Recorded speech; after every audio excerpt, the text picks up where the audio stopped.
Buenos días, buenas tardes o buenas noches a la hora que me estén viendo. Hoy voy a hablar de un estacionamiento moderno que requiere un algoritmo que reciba las horas que un vehículo permaneció estacionado. Su tarifa es de 15 pesos por hora. Si el usuario se quedó más de 5 horas, se aplica un 10% de descuento al total. Si el usuario tiene ticket dorado, boleto de cliente frecuente, se restan 20 pesos adicionales. Al final, el sistema debe mostrar el total a pagar. Entonces, mi solución para este problema va a requerir desarrollar un sistema que para la gestión del cobro de un estacionamiento, el cual permita calcular de manera automática el monto total que va a pagar para el cliente, dependiendo del tiempo que usó el servicio de estacionamiento.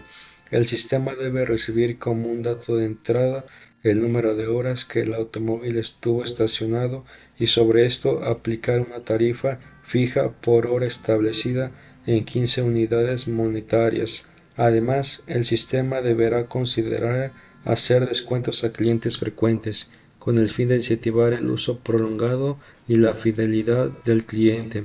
Se aplicará un descuento del 10% sobre el total calculado cuando el tiempo de estancia sea mayor a 5 horas. Asimismo, si el cliente es considerado como frecuente, se deberá aplicar un descuento adicional fijo de 20 unidades monetarias.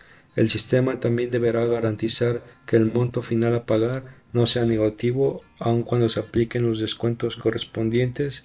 Como resultado, el sistema debe mostrar al usuario el total final a pagar de forma clara y precisa. Ahora voy a explicar cómo identifiqué las variables. En esta tabla podemos ver el nombre, el tipo y el ejemplo.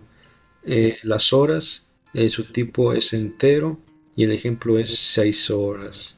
La tarifa es real, sabemos que es ese dato y cuesta 15 pesos la tarifa por hora. El total sería real de 90 pesos por 6 horas. El descuento es real y después sería el total final. El tipo es real y el ejemplo es 61. Y si el cliente es frecuente, es algo lógico y verdadero que el descuento se le va a hacer. Ahora, las condiciones de estacionamiento las identifiqué a partir de esta tabla para saber cuáles datos eran los que iba a utilizar. Ahora voy a mostrar cómo usé la inteligencia artificial, en este caso ChatGPT, para obtener el código y cómo lo corregí. Aquí está mi prompt. Le puse genera el subcódigo para un sistema de estacionamiento que reciba horas IN, ese es el dato. Tarifa por hora 15. Aplique 10% de descuento si horas es mayor que 5 y reste si es cliente frecuente.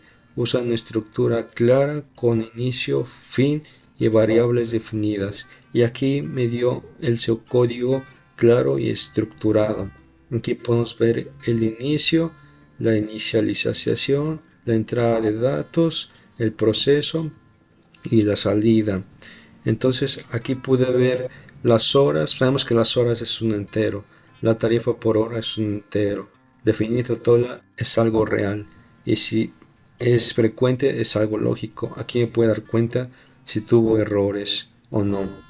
Otra es escribir si es cliente frecuente, verdadero o falso, porque a partir de aquí se le va a hacer el descuento. Y la salida nos deberá escribir el total a pagar. Aquí podemos ver, yo pude ver que estaba correcto ese código porque nos va a decir el total a pagar aún ya con el descuento. Ahora voy a explicar mi diagrama de flujo. Utilicé el programa PCI y voy a explicar mi diagrama de flujo. En este caso aquí lo podemos ver. Empieza por definición de variables. Definir horas como entero. Definir tarifa total. Después es definir cliente frecuente. Y la tarifa es de 15 pesos por hora. Aquí vemos la entrada de datos. Ingresa las horas de que estuvo. Si el cliente es frecuente, poner si el cliente es frecuente o no. Después se calcula el total base dependiendo si el cliente es frecuente o no es frecuente. Después ya es el total, las horas por la tarifa. Las horas se van a restar o multiplicar dependiendo si es frecuente. Aquí vamos a poner que el cliente es frecuente y entonces ya nos va a decir cuánto va a pagar ya con el descuento de ticket dorado, y al final nos deberá aparecer total a pagar y será el fin del algoritmo. Aquí utilizamos los rombos en programación para las decisiones y utilizamos los rectángulos para los procesos, como lo podemos ver aquí. Después voy a ejecutar aquí en PCI este subcódigo. Entonces lo voy a ejecutar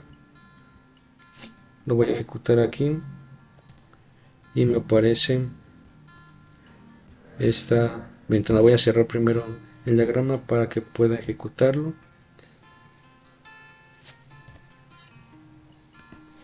Aquí ya lo voy a ejecutar y me aparece aquí ejecución iniciada, ingrese las horas de estacionamiento. Un ejemplo es un cliente que estuvo 6 horas. Ese cliente es frecuente, entonces le voy a poner que es verdadero. Al ponerle verdadero me dice que el total a pagar va a ser 61 pesos ya con el descuento de cliente frecuente. Ahora haré esto, pero ahora con un cliente que no es frecuente. Las horas que estuvo son 2 horas y si el cliente es frecuente es falso. Entonces aquí va a pagar 30 pesos. Podemos ver que el cliente que es frecuente pagó solamente 61 horas por 5 horas y este cliente que no es frecuente pagó 30 pesos solo por 2 horas. Entonces podemos ver el descuento que se hizo al cliente frecuente. Ahora voy a ejecutar este código en VS Code. Aquí está mi código y voy a ponerle ejecutar. Vamos a hacer el mismo ejemplo que lo que hice en PCI. Vamos a iniciar con el cliente que estuvo 6 horas. ¿El cliente es frecuente? Sí, true, que es en inglés. Pagó 61 pesos. Ahora voy a ejecutarlo otra vez y ahora voy a poner al cliente que no es frecuente y que estuvo 2 horas. El cliente es frecuente, es fails. En inglés fails y en español es falso. Me dice que el total a pagar será de 30 pesos. Podemos ver la diferencia del cliente frecuente y el cliente que no es frecuente, cuánto pagó por el tiempo que estuvo en ese estacionamiento o usando el servicio de estacionamiento. Mi conclusión ya para terminar este video es por qué es más eficiente generar diagramas con código e inteligencia artificial que dibujarlos manualmente. Mi conclusión sería que es más fácil utilizarlo con herramientas de inteligencia artificial como Mermai o PCI en este caso que yo utilice, porque para eso fueron creadas computadoras, para realizar procesos que tú como programador tienes que definir la lógica para hacer este subcódigo y para hacer este diagrama de flujo. Y si tiene errores, ya la inteligencia artificial como Chat Copilot o diferentes inteligencias artificiales nos van a ayudar para corregir nuestro diagrama de flujo. Y hacerlo manualmente puede ser que tengamos más errores, más trabajo, más tiempo. En cambio, utilizando la inteligencia artificial y los códigos, para eso fueron creadas computadoras, entonces van a ser más sencillos los procesos que vamos a realizar. Hasta aquí termino mi video de este día. Espero que les haya sido de ayuda. Hasta la próxima.